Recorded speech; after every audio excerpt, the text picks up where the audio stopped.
90년대생의 특징으로 탈가치화라는 표현을 썼어요. 가치가 없어졌다 이거지. 결혼 출산 꼭 해야 하나요? 이런 표현을 썼습니다. 어때요? 그러니까 결국 가치나 의미라는 것은 좀 더 우리가 이제 현실에서 느끼는 그런 당장 보이는 것이 아니라 뭔가 그 너머에 뭔가가 더 있다는 어떤 그런 생각에서 출발하는 거잖아요.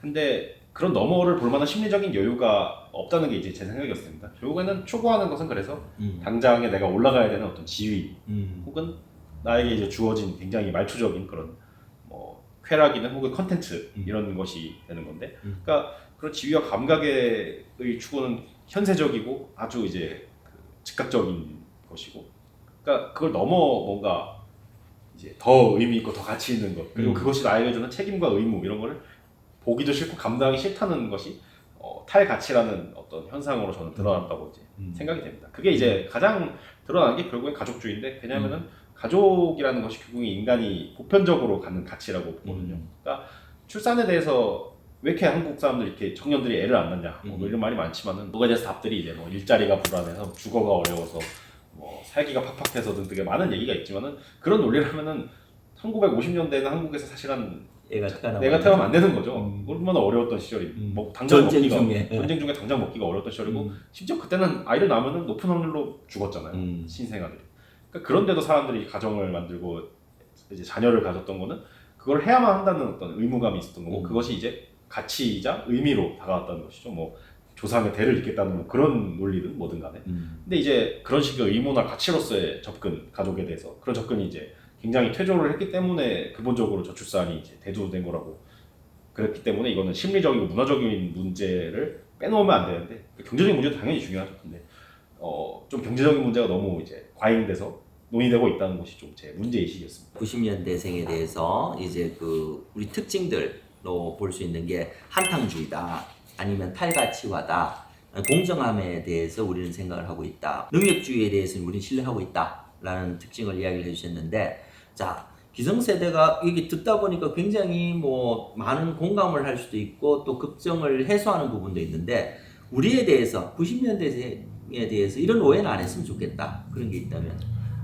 가장 큰 것은 90년대생이 그러니까 대면 관계에서 드러나는 것이 모두 그것만이 진실이라고 생각하지 않는 게 중요하다고 봅니다. 그러니까 당연 사실은 인간은 동안 대면 관계로 관계를 형성하고, 특히 가정이라면 더욱 그렇겠지만은, 근데 90년대생 디지털 네이티브들은 이제 이미 온라인 사회에서 또 다른 자아를 두고 거기서 다른 식으로 활동하고 다른 인격을 갖고 이제 이야기하고 있거든요. 그러니까 요즘에 뭐 메타버스라는 말이 많은데, 사실은 메타버스는 그냥 이 한국의 청년층의 사회가 그냥 전체가 그냥 메타버스일 정도로 뭐랄까 이미 여러 가지의 복수의 자아를 온라인에다가 두고 이제 살고 있거든요. 그러니까 그 어떤 내가 이제 일면으로서 바라보는 이 그러니까 밥상머리에서 보이는 모습만이 이 청년의 전체의 모습이라고 보면은 안 되는 것이고, 그 친구가 밥 먹을 때 부모와의 대화에 집중 안 하고 있는 스마트폰 속에서 벌어지는 이야기가 사실은 이 사람을 더 잘 설명할 수가 있는 것이죠. 더 거대한 이야기가 있을 수 있는 것이고, 그런 점을 염두에 두고 소통을 시작을 하는 게 이제 좀 중요할 것 같습니다. 정말 또 역시 우문현답이었습니다. 훌륭하게.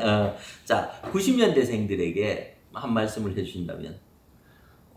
그러니까 사실은 이 책에서 이제 90년대생들에 대한 여러 이야기를 했지만은 어떻게 보면은 좀 기분 나쁘게 될 수도 있을 것 같아요. 왜냐면은 그 좀 90년대생들이 보여지고 싶어하는 90년대생의 모습이라기보다는 제가 생각하는 어떤 90년대생의 모습, 그리고 그 디지털 네이티브라든가 한국 사회의 여러 변화라는 것이 반영돼 굉장히 혼란하고 뭐랄까 무질서한 모습을 제가 좀 많이 좀 강조를 했는데, 좋게 봐주셨으면 하는 또 변명이 좀 있고, 두 번째로는 제가 생각하기에 90년대생의 가장 큰 문제는 정보화로 인한 심리적인 위기가 굉장히 큰 게 좀 핵심적인 문제라고 봤습니다. 그러니까 인스타그램을 키면은 너무나 세상이 화려해 보이고 나는 초라하게 느껴지는데, 그거에 너무 잠식되지 않았으면 좋겠다는 마음이 있습니다. 그러니까 애초에 일단 첫 번째로는 저것조차도 가공된 것일 거라는 인식을 일단은 하면서 객관화를 해야 되고, 두 번째로는 사실은 그러니까 가질 수 없는 것을 가지려고 할 때 인간이 가장 비참해지죠.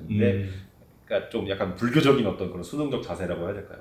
저거는 나의 어떤 인연생기를 고려했을 때 애초에 내 것이 아니었을지도 몰라라는 그런 식의 받아들임의 자세가 좀 심리적 안정을 만들어내는데 중요하지 않을까 싶습니다. 마지막으로 우리 CEO 분들에게 자, 우리 90년대생 취업도 지금 어렵고 여러 가지 문제가 있는데 우리 CEO분들에게 부탁하고 싶은 말씀이 있다면? 일단은 뭐 제가 그냥 만약에 제 개인으로서 마주쳤다고 했을 때 혹은 회사에 들어갔다고 생각했을 때 제가 하고 싶은 그런 생각으로 해보겠습니다. 그러니까 사실은 윗세대가 보기에 아랫세대가 굉장히 답답해 보이고 쟤도 이렇게 속터지질 할 수도 있어요. 왜냐면은 과거 세대는 훨씬 더 이제 빈곤하고 어려웠고 사회는 더 폭력적이었고 시스템이나 제도나 룰 같은 것도 막 속된 말로 개판이었는데도 거기서 그 시스템을 만들고 쌓아가고 또 성취해낸 사람들의 입장에서 보기에는 이미 다 주어졌는데 왜 못하냐라고 어떤 그 불만을 제기할 수 있다고 보는데 그런 것에 대해서 솔직히 저도 뭐 그런 감정이 드는 것들이 이해가 안 될 것 같지 않습니다. 근데 그럼에도 불구하고 이 90년대생 그리고 정확히는 이 글로벌 사회 속에서 서구 사회의 청년층 전반이 사실은 이러고 있거든요.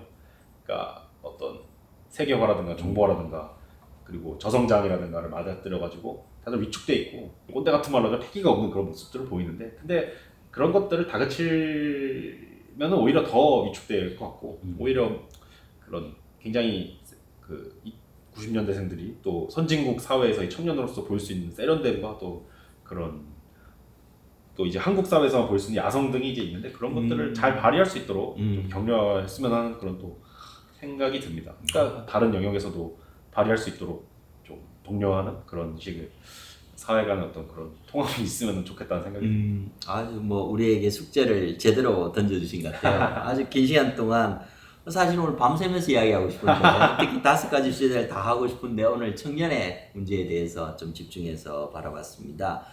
다음 분의 러시아 책, 네. 또 다른 책은 또 준비하고 계신 게?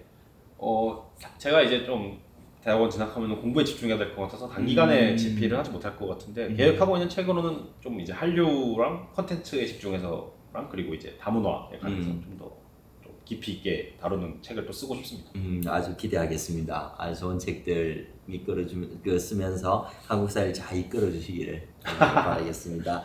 오늘 임명묵 작가님과 이렇게 시간을 보냈는데요. 아유, K를 생각한다.